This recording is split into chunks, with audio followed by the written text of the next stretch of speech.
Hi everybody, I'm Kathleen Byram, and I have a special treat for you tonight. Tonight, I'm going to tell you how to be a jerk. This is very important for some of you, so you should listen carefully. Are you tired of being liked? Do you find that empathy and common decency are just weighing you down, keeping you from living your absolute unfiltered truth? Well, welcome to How to Be a Jerk. Today we're going to cover the foundational skills of social friction. Let's get started. Mastering the road. First of all, you must know you are the best, most awesome driver. Everyone else sucks. Everyone else is either going too fast or too slow, and you are going the right speed. Be sure to make sure that people are not going to get away with anything by tailgating them. You want to be so close you can read their bumper sticker, their emotions, and their license plate expiration. Oh, and be sure to weave. If you see a gap, take it, even if it's 3 feet. The green light.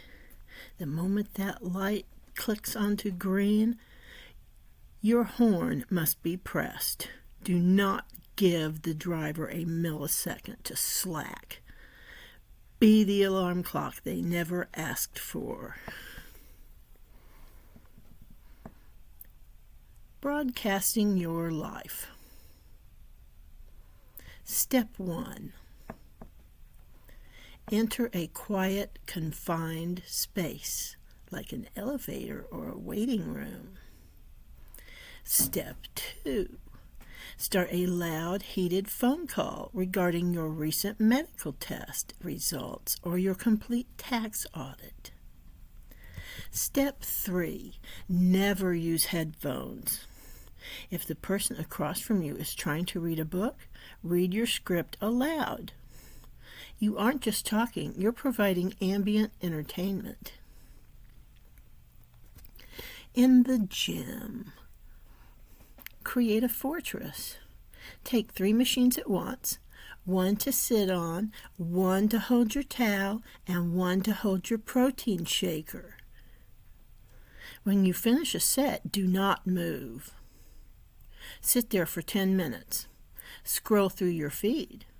If someone asks if you're using the machine, simply say, "I'm in the middle of a set," and then return to your phone for another 5 minutes. Winning every conversation. Finally, the most important skill, the conversation hijack. Step 1. Identify someone who is sharing a personal story or a piece of expertise. Step 2. Immediately cut them off with the phrase, "Actually, let me tell you how that really works." Step 3. It doesn't matter if you have 0 experience on the subject. The goal is to correct them, dominate the airwaves, and ensure that by the time you're done, they completely forgot what they were talking about in the first place. Now, that brings me to the Dunning-Kruger effect. Have you heard of that? Dunning-Kruger, where people with limited knowledge in a domain vastly overestimate their own competence. It is basically the secret sauce of being a truly high-level jerk. Finally, we arrive at the crown jewel of Jerkhood, the Dunning-Kruger Masterclass. Many people think you need to read books, study, or have an experience to have an opinion. That's a loser's mentality. Step 1. The confidence shield. The less you know about a subject, the more forcefully you must speak about it. Remember, hesitation is for the weak. If you know almost nothing about macroeconomics, that is exactly why you should explain why the current fiscal policy is total garbage. Step 2. Ignore the experts. If you encounter an actual professional, say a doctor, a mechanic, or an engineer, immediately dismiss their years of training. Their degrees and certifications are just barriers to the simple, obvious truth that you just realized 5 minutes ago. Step 3. Wear your ignorance like armor. When someone tries to correct you with facts, look at them with pity. Use the phrase, well, that's what the mainstream media wants you to think. Or, you're just overcomplicating it. The result, by leaning fully into the Dunning-Kruger effect, you ensure that you never have to grow, learn, or admit you are wrong. You remain a blissfully confident fountain of misinformation, which is the fastest way to make everyone around you lose the will to speak. Now, it seems like I had some more, but maybe not. Maybe I'll have to add some. We're at 6 minutes and 21 seconds.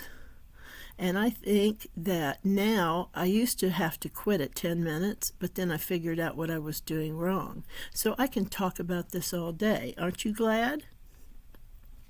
Now, what are some more jerky things that people do?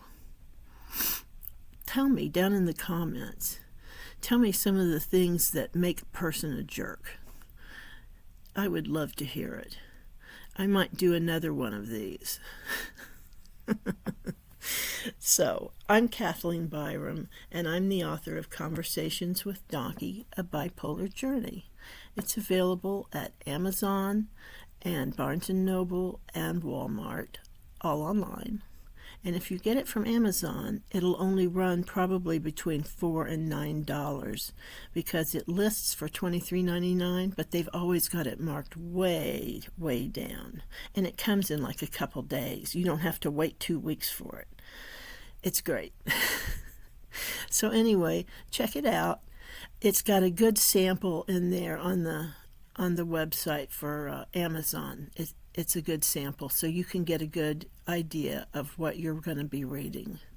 Thank you so much for listening, and I hope you enjoyed this sarcastic rendition of how to be a jerk. Bye-bye.